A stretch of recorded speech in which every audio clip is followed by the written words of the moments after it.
नमस्कार। ज्योतिष शास्त्र में श्रद्धा और विश्वास रखने वाले सभी जातकों का पारलौकिक जगत चैनल में बहुत बहुत स्वागत है। 14 जून 2022 राहु नक्षत्र परिवर्तन करके भरणी नक्षत्र में गोचर कर चुके हैं।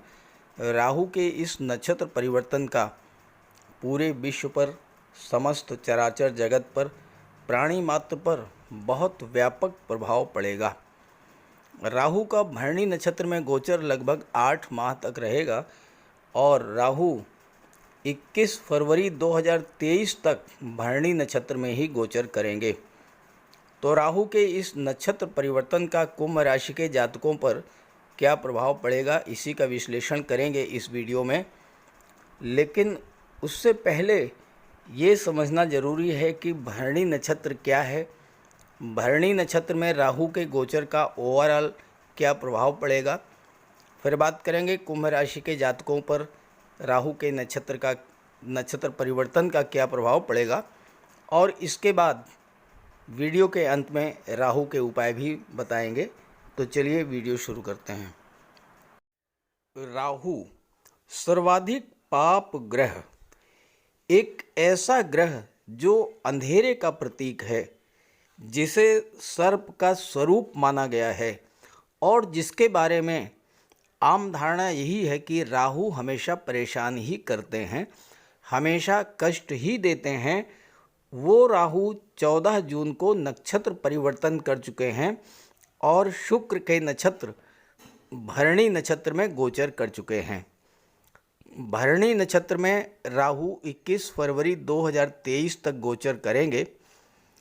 राहु एक ऐसा ग्रह है जिसे सर्वाधिक पाप ग्रह की संज्ञा दी गई है, लेकिन यही राहु व्यक्ति को अचानक सफलता के शिखर पर भी पहुंचा देते हैं। अचानक से धन दौलत के ढेर पर बैठा देते हैं, अचानक ही बुलंदियों पर पहुंचा देते हैं। ये इस बात पर निर्भर करता है कि राहु का गोचर किस राशि में, किस नक्षत्र में और कुंडली के किस भाव में हो रहा है। 14 जून तक राहु का गोचर कृत्तिका नक्षत्र में था। कृत्तिका नक्षत्र सूर्य का नक्षत्र है और सूर्य और राहु परस्पर शत्रु भाव रखते हैं। इसलिए 14 जून तक राहु के अशुभ फल आपको मिल रहे थे। 14 जून को राशि परिवर्तन, नक्षत्र परिवर्तन करके राहु भरणी नक्षत्र में गोचर कर चुके हैं। भरणी नक्षत्र क्या है? भरणी का अर्थ है भरण पोषण करने वाला। भरणी नक्षत्र शुक्र का नक्षत्र है।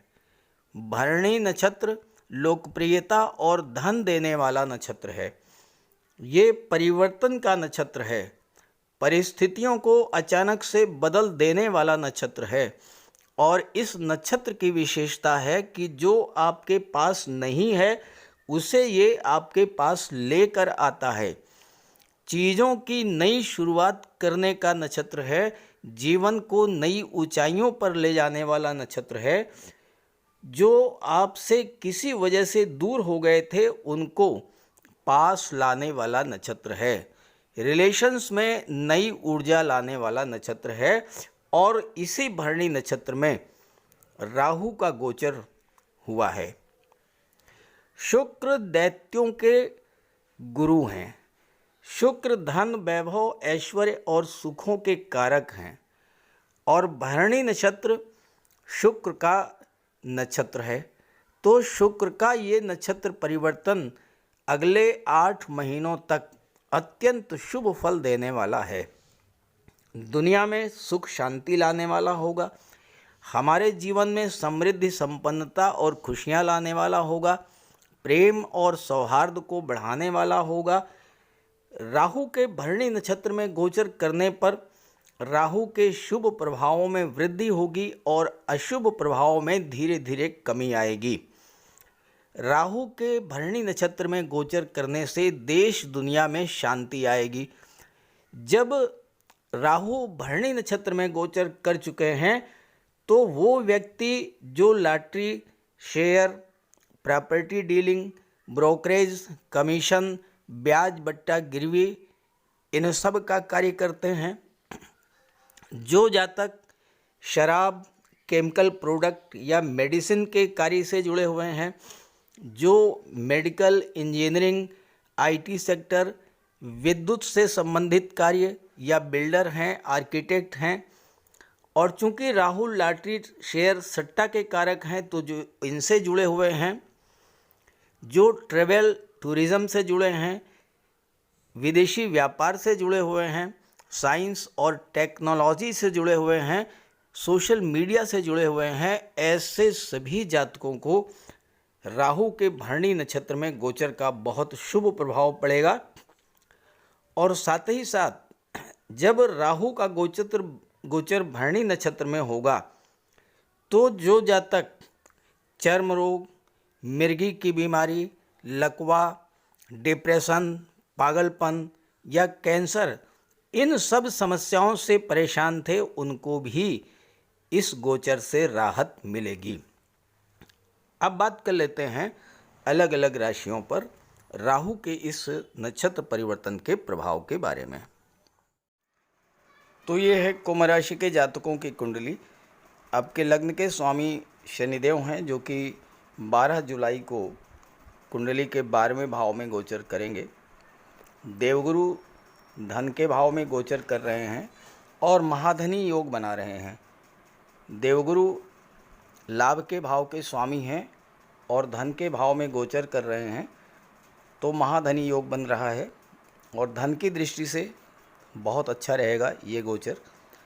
राहु का गोचर कुंडली के पराक्रम भाव में है और पराक्रम भाव में राहु अति विशिष्ट कारक होते हैं, तो राहु पराक्रम भाव के प्रभाव को बहुत अधिक बढ़ा देंगे। राहु का गोचर भरणी नक्षत्र में हो रहा है, जो कि शुक्र का नक्षत्र है, और शुक्र हैं धन, वैभव के कारक, समृद्धि और संपन्नता के कारक, और राहु की दृष्टि कुंडली के 11वें भाव पर पड़ रही है, लाभ के भाव पर। और ज्योतिष शास्त्र का ये कहना है कि 11वें भाव में राहु से ज़्यादा धन कोई भी ग्रह आपको दे ही नहीं सकता। तो धन की दृष्टि से राहु का ये गोचर बहुत ही अच्छा है। अभी तक राहु का गोचर सूर्य के नक्षत्र कृत्तिका नक्षत्र में था, और कृत्तिका नक्षत्र में गोचर करने के कारण, चूँकि सूर्य भी राहु के शत्रु हैं और आपके लग्न के स्वामी शनि भी राहु के शत्रु हैं, तो इसलिए धन के प्राप्त के मार्ग में जो भी बाधाएं आ रही थीं, आपका पैसा आपको मिलना चाहिए लेकिन वो पैसा आपका रुका हुआ था।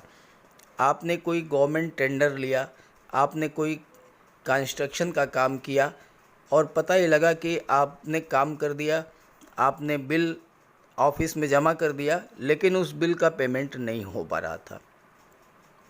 आपने किसी को उधार दिया था, वो पैसा भी फंस गया था। सरकारी पैसा, किसी गवर्नमेंट स्कीम का पैसा, जो राहु के कृत्तिका नक्षत्र में गोचर करने के कारण पैसे आपके रुके हुए थे, पैसे जो फंस गए थे, धन का जो संकट आपके सामने था, वो अचानक से दूर हो जाएगा। आपके रुका हुआ पैसा, गवर्नमेंट के पास फंसा हुआ पैसा आपको मिलेगा। साथ ही साथ राहु शेयर मार्केट, सट्टा, लॉटरी, इन सब के कारक होते हैं, तो इन क्षेत्रों से भी अचानक से आपको धन की लाभ होगी। राहु पराक्रम भाव में गोचर कर रहे हैं, अति विशिष्ट कारक हैं, तो आपके पराक्रम, साहस में वृद्धि करेंगे। अदम्य साहस के धनी होंगे आप। कार्य क्षेत्र में कितनी भी बड़ी चुनौती है, उसे आप अपने आत्मविश्वास और दृढ़ इच्छा शक्ति के बल पर पूरा करेंगे। राहु आपके एम्बिशंस को शो करते हैं, आपकी महत्वाकांक्षाओं को शो करते हैं। राहु एक्सट्रीम को शो करते हैं, थोड़े में समझौता नहीं करते हैं। तो आप जिस भी क्षेत्र में कार्य कर रहे हैं उस क्षेत्र में ज़्यादा से ज़्यादा लाभ अर्जित करने का प्रयास करेंगे और राहु आपको विपुल मात्रा में धन उपलब्ध कराएंगे। राहु एम्बिशन और जुनून को शो करते हैं, आपकी महत्वाकांक्षा में वृद्धि करेंगे, आप कुछ बड़ा करना चाहेंगे और अपनी एम्बिशंस को आप पूरा कर पाएंगे। थर्ड हाउस से भाई बहनों, मित्रों, पड़ोसियों का विचार किया जाता है। राहु के कृत्तिका नक्षत्र में गोचर करने के कारण आपके संबंध भाई बहनों से या पड़ोसियों से या मित्रों से अच्छे नहीं चल रहे थे, लेकिन जैसे ही 14 जून को राहु का गोचर भरणी नक्षत्र में हुआ है, उसके बाद से भाई बहनों से, पड़ोसियों से, मित्रों से जो आपके रिश्ते ख़राब हो गए थे उनमें सुधार आना शुरू होगा। आपस में प्रेम और सौहार्द की वृद्धि होगी। थर्ड हाउस में राहु की एक बहुत बड़ी विशेषता है कि वो आपकी इंट्यूशन पावर को बढ़ा देते हैं, आपकी पूर्वाभास क्षमता में वृद्धि कर देते हैं। आने वाली घटनाओं का आभास आपको पहले से हो जाता है और राहु यहाँ पर इतना अधिक प्रभावी होते हैं कि आप सपनों के माध्यम से आने वाली घटनाओं का इंडिकेशन आपको दे देंगे। तो इससे आप सतर्क हो जाएंगे, सावधान हो जाएंगे और अपनी सुरक्षा कर ले जाएंगे। राहु आप में चालाकी और चतुराई की वृद्धि करेंगे। कार्य क्षेत्र में अपने बुद्धि कौशल, चतुराई, परिश्रम क्षमता, इन सब के बल पर आप उच्च स्तर की सफलता प्राप्त करेंगे और आपकी कुंडली के कर्म भाव के स्वामी स्वयं मंगल हैं, जो कि पराक्रम, साहस, शौर्य और ऊर्जा के कारक हैं, अनुशासन के कारक हैं, टाइम की पंक्चुअलिटी के कारक हैं। तो ये सब गुण आपके अंदर आएंगे और राहु का प्रभाव चूँकि शनिवत होता है, इसलिए अगर आप रियल एस्टेट का काम करते हैं, प्रॉपर्टी डीलिंग का कार्य करते हैं, आप बिल्डर हैं, आप आर्किटेक्ट हैं या आप बिल्डिंग मटेरियल के बड़े सप्लायर हैं, आप होलसेल डीलर हैं सीमेंट के, सरिया के, या आप petroleum, diesel, gas, mines, minerals, chemical products, rubber, scrap, medicines, transport, tourism, आप इन सब क्षेत्रों में अगर कार्य करते हैं तो राहु इस गोचर काल में आपको अपने कार्य क्षेत्र में बुलंदियों पर ले जाएंगे। राहु की दृष्टियों की बात करते हैं। राहु की 3 दृष्टियां हैं, पंचम दृष्टि, सप्तम दृष्टि और नवम दृष्टि। राहु की पंचम दृष्टि कुंडली के सप्तम भाव पर पड़ेगी। सप्तम भाव दाम्पत्य सुखों का होता है, लव रिलेशंस का होता है, पार्टनरशिप का होता है। अभी तक अगर आपके दाम्पत्य जीवन में किसी तरह की कोई गलत फहमी या कड़वाहट की स्थिति बनी हुई थी, लव रिलेशंस ठीक नहीं चल रहे थे, चूँकि राहु का गोचर कृत्तिका नक्षत्र शत्रु के नक्षत्र में था, तो स्वाभाविक है कि संबंधों में कड़वाहट आएगी। लेकिन अब क्या होगा, शुक्र के नक्षत्र में राहु का गोचर है। शुक्र विवाह के कारक हैं, संतान के कारक हैं, लव रोमांस के कारक हैं, तो आपके संबंधों में सुधार आएगा, दाम्पत्य जीवन में सुखों की वृद्धि होगी, लव रिलेशंस स्ट्रॉन्ग होंगे, विवाह के मार्ग में जो बाधाएं आ रही थीं वो धीरे धीरे दूर होगी, संतान की भी प्राप्ति होगी। संतान भाव के स्वामी बुध हैं, जो कि राहु के भी मित्र हैं और शुक्र के भी मित्र हैं, तो संतान प्राप्ति के भी प्रबल योग बनते हैं। और इस गोचर काल में अगर आपको संतान की प्राप्ति होती है 14 जून से 21 फरवरी के बीच में, तो वो संतान, जैसा कि कहा गया है, गोल्डन स्पून इन माउथ, यानी मुंह में सोने का चम्मच लेकर पैदा होगी। कहने का अर्थ ये है कि शुरू से ही वो धन लेकर के आएगी, भाग्य लेकर के आएगी और उस संतान के जन्म लेते ही आपको भाग्योन्नति होगी, आपको धन, समृद्धि, संपन्नता आपके घर में बढ़ेगी। और अगर आप पार्टनरशिप में व्यापार करते थे और पार्टनर के साथ किसी प्रकार का मतभेद हो गया था, वह भी दूर होगा। आपकी सोशल इमेज में भी बदलाव आएगा और मान सम्मान आपका बढ़ेगा। संतान के भविष्य को लेकर जो चिंताएं थी वो दूर होंगी। आपके संतान को नौकरी भी मिल सकती है, या प्राइवेट सेक्टर में कोई जॉब मिल सकता है, या फिर वो व्यापार व्यवसाय कोई शुरू कर सकता है। आपने जिन मित्रों या रिश्तेदारों को पैसे दे रखे थे वो पैसे आपको वापस मिलना शुरू हो जाएंगे, क्योंकि राहु की सप्तम दृष्टि भाग्य भाव पर पड़ रही है और भाग्य भाव के स्वामी स्वयं शुक्र हैं। तो भाग्य के सपोर्ट से आपको धन की प्राप्ति होगी। जो भी डूबा हुआ पैसा था वो आपको मिल जाएगा। रिलेशंस बेहतर होंगे। साथ ही साथ नवम भाव यात्रा देशाटन का होता है, तो आप यात्रा देशाटन देवदर्शन के लिए भी जा सकते हैं। पिता से संबंध आपके बहुत बेहतर हो जाएंगे। जो आपसे दूर हो चुके थे वो पास आ जाएंगे। राहु की नवम दृष्टि 11वें भाव पर पड़ रही है और 11वें भाव में राहु से ज़्यादा धन कोई नहीं दे सकता। अचानक से आपकी आय को बढ़ा देंगे। विदेश भाव में शनि का गोचर है। शनि राहु के मित्र हैं, तो आपको विदेश से अचानक से मोटा पैसा मिलेगा और आपका नेटवर्क बढ़ेगा, आपका सामाजिक दायरा बढ़ेगा, आपके मित्रों की संख्या बढ़ेगी और आपके मित्र वो भी धनाढ्य होंगे और उनके सहयोग से आप प्रचुर मात्रा में धन की प्राप्ति करेंगे। 11वें भाव से आपके इच्छाओं, आपके सपनों, आपके महत्वाकांक्षाओं का विचार किया जाता है और राहु का ये गोचर आपकी किसी पुरानी इच्छा को पूरा करने में आपकी हेल्प करेगा। लॉटरी, शेयर, मार्केटिंग, लेखन, अभिनय या कला के क्षेत्रों से आप धन अर्जित करेंगे। अपनी क्रिएटिविटी के बल पर भी आप धन का लाभ प्राप्त करेंगे और इस प्रभाव को, राहु के इस प्रभाव को, इस फल को और अधिक अगर आप बढ़ाना चाहते हैं, ज़्यादा से ज़्यादा लाभ इस समय अर्जित करना चाहते हैं, तो राहु का उपाय ज़रूर कीजिएगा। चलिए बात कर लेते हैं राहु के उपायों पर। राहु का कोई अशुभ प्रभाव आप पर न पड़े, इसलिए राहु का उपाय ज़रूर करें। राहु का सबसे बढ़िया उपाय है मोर पंख। देखिए, राहु को सर्प का स्वरूप माना गया है और मोर सर्प को खा जाता है, तो जहाँ पर मोर पंख रहता है वहाँ पर राहु का प्रवेश नहीं होता है।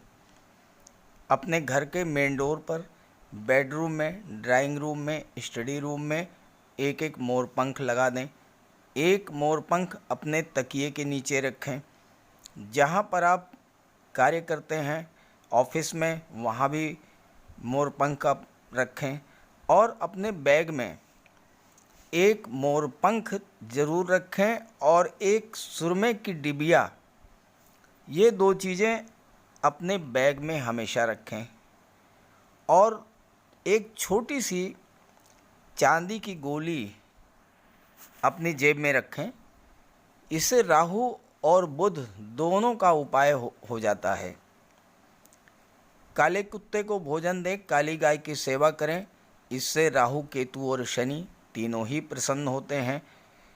कुष्ठ आश्रम में जाकर के या दिव्यांगों को भोजन का दान दें और एक नारियल शनिवार के दिन अंधेरा होने पर अपने सिर के एंटी क्लॉकवाइज 7 बार घुमा करके नदी में बहा दें। दुर्गा माता का आशीर्वाद प्राप्त करें। दुर्गा चालीसा का पाठ करें। सोमवार के दिन शिवलिंग पर अभिषेक करें। सफ़ेद चंदन का टीका लगाएं और एक सफ़ेद चंदन का टुकड़ा अपने पास रखें। घर में कपूर की धूनी दें।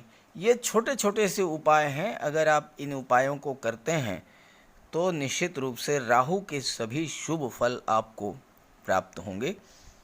तो उपाय ज़रूर कीजिएगा, लाभ मिलेगा और जब लाभ हो तो कमेंट करके बताइएगा और ये वीडियो अपने साथियों को, अपने मित्रों को भी शेयर कर दीजिएगा। नमस्कार।